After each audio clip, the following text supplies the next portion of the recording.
हरिओम, जय माता की। प्रिय दर्शकों, आज का विषय है ज्योतिष। ज्योतिष शब्द है ज्योतिष या ज्योति शब्द से निष्पन्न है। यह शब्द कहा गया है कि द्योतते द्युत्यते व इति द्युत ईशन प्रत्यया तथा दा का जा करने पर और सा को मूर्धन्य सा आदेश होने पर ज्योतिष शब्द निष्पन्न हुआ है। इसका अर्थ है प्रकाश। जो ज्योति है, ज्योति शब्द अच प्रत्यय होने पर ज्योतिष शब्द बना है। जो प्रकाशक है, प्रकाश युक्त है और जो ज्ञान देने वाला है, प्रकाशित करने वाला है, जो समाज को एक दिशा दिखाने वाला है,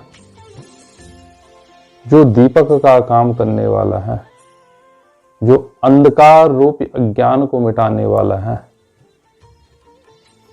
ज्ञान रूपी प्रकाश देने वाला है, वही शास्त्र हमारा ज्योतिष शास्त्र है। तो आज हम ज्योतिष शास्त्र के बारे में संक्षिप्त चर्चा करेंगे।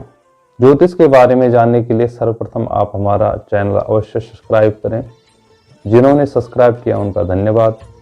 और आप जितने भी ज्योतिष के जिज्ञासु हैं, दर्शक हैं, आपको नए नए वीडियो प्राप्त होगी, ज्योतिष के बारे में नई जानकारी प्राप्त होगी। जो आपके विशेष सुझाव है हमें अवश्य दें। तो आज संक्षिप्त में ज्योतिष पे बोलेंगे कि ज्योतिरेवा ज्योतिषम, ज्योति ही ज्योतिष शास्त्र है। वह ज्ञान ही ज्योतिष शास्त्र है जो हमें बोध कराए। ज्योतिषी भवम ज्योतिषम शास्त्रम, जिसे ज्ञान हो जाए वह भी ज्योतिष है। ज्योतिष शास्त्रम अधीयते वेदा वासः ज्योतिषा।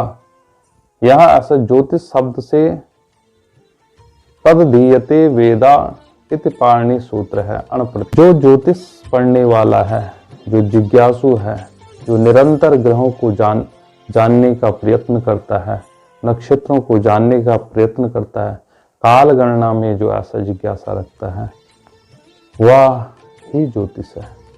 वह व्यक्ति ही ज्योतिष है और ज्योतिष का ज्ञाता ही ज्योतिष है। ज्योतिष को जानने वाला ही ज्योतिष है। ज्योतिष की खोज करने वाला ज्योतिष है और ज्योतिष जो प्रकाश है, उस जानने को जो प्रयत्न करता रहता वही ज्योतिष है। तो निरंतर जो सूर्य आदि ग्रह, नक्षत्र, खगोलीय जो घटनाएं हैं, सूर्य आदि नवग्रहों का जो बोध कराने वाला शास्त्र है वह ज्योतिष शास्त्र है। सूर्यादि ग्रहणम बोधकम सहस्त्रमिति ज्योतिष शास्त्रम। इस ज्योतिष विषय में रहेगा। ज्योतिष एक विज्ञान है जो अनादिकाल से हमारे ऋषि मुनि, वैज्ञानिक, ज्योतिषी इस पर सर्च शोध कर रहे हैं और ग्रह नक्षत्रों का जो प्रभाव है, प्रकाश है, उसके द्वारा जो पृथ्वी पर रहने वाले जीव जंतु हैं, मनुष्य हैं, उनके स्वरूप, स्वभाव, गुण, स्थान पर जो ऐसा प्रकृति का ऐसा प्रभाव पड़ता है, उन ग्रह नक्षत्रों का प्रभाव पड़ता है, राशियों द्वारा आकलन करके उन ऋषियों ने, मुनियों ने, ज्योतिषियों ने और आज के भी जो ज्योतिषी हैं, वैज्ञानिक हैं, वह ऐसा फल बताते आ रहे हैं। ज्योतिषों द्वारा अनेक ग्रंथों की ऐसा रचना प्राचीन समय से ही ऋषि मुनि, हमारे ज्योतिष के बड़े मूर्धन्य, बड़े बड़े विद्वान हुए हैं, उन्होंने ऐसे बड़ी रचनाएं की है। हमारे पूर्वज बड़े बुद्धिमान थे। गणना के द्वारा, ज्योतिष के माध्यम से ही ग्रह नक्षत्रों तक पहुंच जाते थे। ग्रह नक्षत्रों तक ऐसा जो है उनकी पहुंच होती थी। वह विमानों के द्वारा, यानों के द्वारा, योग बल से, तप बल से उन ग्रह नक्षत्रों तक पहुंचते थे और उन्होंने ऐसे बड़ी ही सूक्ष्म दृष्टि से ग्रह नक्षत्रों को समझा है। प्राकृतिक या वस्तु, जीव, जंतु, मनुष्य पर किस प्रकार पड़ेगा, भविष्य में होने वाले ग्रह नक्षत्रों का प्रकोप, घटनाएं या सूक्ष्म अध्ययन करके अपनी रचनाओं में, अपने ग्रंथों में ऐसा उन्होंने लिखे हैं। निरंतर ग्रह नक्षत्रों पर शोध हो रहा है, सर्च कर रहे हैं। बड़े डॉक्टर हैं, प्रोफेसर, आचार्य निरंतर ज्योतिष के माध्यम से ग्रहों को जानने का प्रयास कर रहे हैं। ज्योतिष को वेदों में नेत्र बताया गया है। ज्योतिषम वेद चक्षुरस्तु। वेदों का चक्षु है ज्योतिष, नेत्र है जिसके द्वारा, जिस ज्ञान द्वारा हम भविष्य को देखते हैं, वर्तमान को देखते हैं, भूतकाल को देखते हैं, ब्रह्मांड में होने वाले खगोलीय घटनाओं को जानते हैं, समझते हैं। भविष्य में जो प्रकृति में पुरुष के द्वारा जो होने वाली घटनाएं हैं, प्रकृति के द्वारा होने वाली घटनाएं हैं, उन्हें जल्दी ऐसा समझ जाते हैं। सिद्धांत सहिता होरा रूपम स्कंदत्रियात्मकम वेदस्य निर्मलम चक्षु ज्योतिष शास्त्रम मनोत्तमम। वेदांग ज्योतिष, सिद्धांत ज्योतिष और ऐसा जो है जिसे सूर्यादि ग्रहों की ऐसा गति गणना ऐसा देखी जाती है, वह ऐसा वेदांग ज्योतिष है। भारतीय आचार्यों ने ज्योतिष की पांडुलिपियों में 1 लाख से ज्यादा ऐसे रचनाएं, ग्रंथ लिखे हैं। सिद्धांत ज्योतिष, जिसे तंत्र ज्योतिष कहते हैं, सिद्धांत ज्योतिष द्वारा ग्रह नक्षत्रों की जो गणनाएं होती है, सूक्ष्म गणना जिसे कहते हैं, पृथ्वी से सूर्य कितनी दूरी पर है, क्या गति है, कितने नजदीक कौन सा ग्रह है, सिद्धांत ज्योतिष द्वारा हम जान सकते हैं। होरा ज्योतिष के द्वारा कुंडली विज्ञान में जितने भी कुंडलियां आती है, कुंडलियों के द्वारा ग्रहों को समझा जा सकता है, जाना जाता है। ग्रहों के ऐसे स्वरूप को कुंडली विज्ञान में काल गणना से लेके, जन्म से लेके मृत्यु पर्यंत तक की जो घटनाएं घटित होती है, उन घटनाओं के बारे में होरा शास्त्र में ऐसा बताया गया है। और होरा शास्त्र में जितनी भी कुंडलियां हैं, जन्म कुंडली, चंद्र कुंडली, नवग्रह स्पष्ट, तात्कालिक ग्रह स्पष्ट, चंद्र स्पष्ट, दशम लग्न, द्वादश लग्न, द्वादश लग्न, होरा, द्वैसकांश, सप्तांश, द्वादशांश, तिरसांश, नवांश, चलित कारकांश, आत्मकारकांश कुंडलियां, चलित कुंडलियां, कारकांशादि ग्रह, गति, अवस्थाएं और निर्णय कुंडली जिसे चलित कुंडली कहते हैं। यह सब कुंडलियों में विशेष रूप से जीव का विचार, किस प्रकार से मनुष्य का गुण, रूप, रंग, स्वभाव, वर्तमान में होने वाली घटनाएं, भूतकाल में हो गई जो घटनाएं, भविष्य में होने वाली जो घटनाएं, यह सब होरा शास्त्र में, होरा सिद्धांत में, होरा ऐसा जो है होरा विज्ञान में, जिसे कुंडली विज्ञान कहते हैं, उसमें यह ऐसा देखी जाती है। तीसरा भाग क्या है? शाखा, या इसमें जो सगुण है, लक्षण है, सूचक है, शाखा में ऐसे देखे जाती है।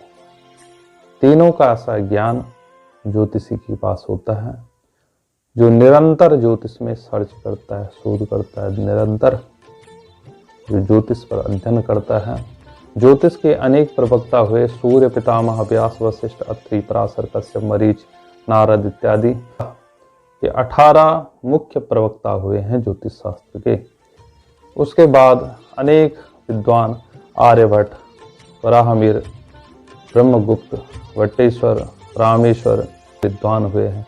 अभी भी बड़े बड़े विद्वान हैं ज्योतिष के, जो ज्योतिष पर निरंतर शोध, सर्च और ज्योतिष पर दिन रात काम कर रहे हैं। जीवन का बड़ा अनुभव लिया है ज्योतिषियों ने। यहाँ तक कि कहा गया है कि शुभ मुहूर्त में, शुभ घड़ी में, शुभ लग्न में शुभ कार्य करने पर यज्ञ, अनुष्ठान, दान, पुण्य, धर्म, कर्म, जो भी सत्कर्म व्यक्ति शुभ समय पर करता है वह उस परम तत्व को पाता है। ज्योतिष शास्त्रांत यो वेदा सयाति परमाम गति। जो ज्योतिष शास्त्र को जानने वाला है उस परम तत्व को जान लेता है, वह परम सत्य को जान लेता है। शुभ काल गणना द्वारा वह आशा अंत में परम पिता को पाता है, परम गति पाता है। तो ज्योतिष से बढ़कर कोई विषय नहीं है, ज्योतिष सर्वश्रेष्ठ विषय है और ज्योतिष आप भी अवश्य सीखें। ज्योतिष का ज्ञान रखकर समाज में शिक्षित आप भी बने, क्योंकि ज्योतिष का ज्ञान ना होने पर व्यक्ति अनेक लोगों को देखता हूं मैं कि संशयों में, भ्रम में जी रहे हैं। राहु, केतु, शनि, सूर्य, मंगल सब ग्रहों को वह इतना भय का भूत बना देते हैं कि डरे हुए रहते हैं। ग्रह नक्षत्रों से डरने की आवश्यकता नहीं है। ये जिस प्रकार हमारा परिवार है इसी प्रकार ग्रह नक्षत्र यह भी एक परिवार के हिस्से हैं, यह भी एक परिवार है। ग्रह नक्षत्रों को इसी प्रकार समझना होगा जिस प्रकार आप अपने परिवार के सदस्यों को समझते हैं। किसी भी ग्रह से, किसी भी नक्षत्र से डरने की आवश्यकता नहीं है। हर एक समस्या का समाधान है। कोई ग्रह क्रूर है तो उसे उस क्रूर ग्रह का प्रकोप किस प्रकार दूर हो, उसके लिए शास्त्रों में अनेक प्रकार के साधन बताए हैं। जिस व्यक्ति की जितनी हैसियत है, जितनी सामर्थ्य है, उसके अनुसार वह उपाय भी हैं। छोटे से छोटे उपाय हैं, बड़े से बड़े उपाय हैं। ब्राह्मणों के द्वारा या ज्योतिष के द्वारा, रत्न विज्ञान के द्वारा अनेक प्रकार के समाधान आप स्वयं भी हर एक ग्रह का स्वयं सत्कर्म करके उनका समाधान कर सकते हैं। इसलिए किसी भी प्रकार से ज्योतिष में ग्रहों से भयभीत होने की आवश्यकता नहीं। आप अगर ज्योतिष के जिज्ञासु हैं तो आपकी सुविधा के लिए, हमारी सुविधा के लिए, समाज में जो भी हमारे यजमान हैं, शिष्य हैं, आज से हम 2 कक्षाओं में ज्योतिष की जानकारी अवश्य देंगे। एक कक्षा में प्रथमा से लेके आचार्य पर्यंत तक जो भी पढ़ाया जाता है, उन ग्रंथों के द्वारा जो पुस्तकें प्रथमा से आचार्य तक लगती है, उन पुस्तकों में क्या क्या विशेष ज्ञान है, छोटी छोटी वीडियो द्वारा आपको ऐसा प्राप्त होगा। आप उन वीडियो को अवश्य देखें। दूसरे भाग में फलित के द्वारा गोचर में ग्रह नक्षत्रों का फल किस प्रकार से चल रहा है, कौन सा ग्रह कैसा फल दे रहा है, राशियों के बारे में, कुंडलियां किस प्रकार देखते हैं, और कुंडलियों में ये षड्वर्गीय कुंडली है, सप्तवर्गीय कुंडली है, वार्षिक कुंडली है, मासिक कुंडली है, पाक्षिक कुंडली है, मासिक कुंडली है या प्रश्न कुंडली है, किस प्रकार से देखी जाती है, यह सब जानकारी तो बताने का प्रयास करेंगे। आप भी हमें सुझाव दें, जो आपके पास जानकारियां हैं वह जानकारी औरों तक भी पहुंचे और इससे आपका भी ज्ञानवर्धन होगा, हमारा भी ज्ञानवर्धन होगा। इसलिए आपके पास भी कोई जानकारी हो तो हमें अवश्य बताएं। आप भी ज्योतिष सीखें, ज्योतिष सर्वोत्तम विषय है। इसलिए फिर आगे की वीडियो में मिलते हैं। जय माता की, जय विश्वनाथ।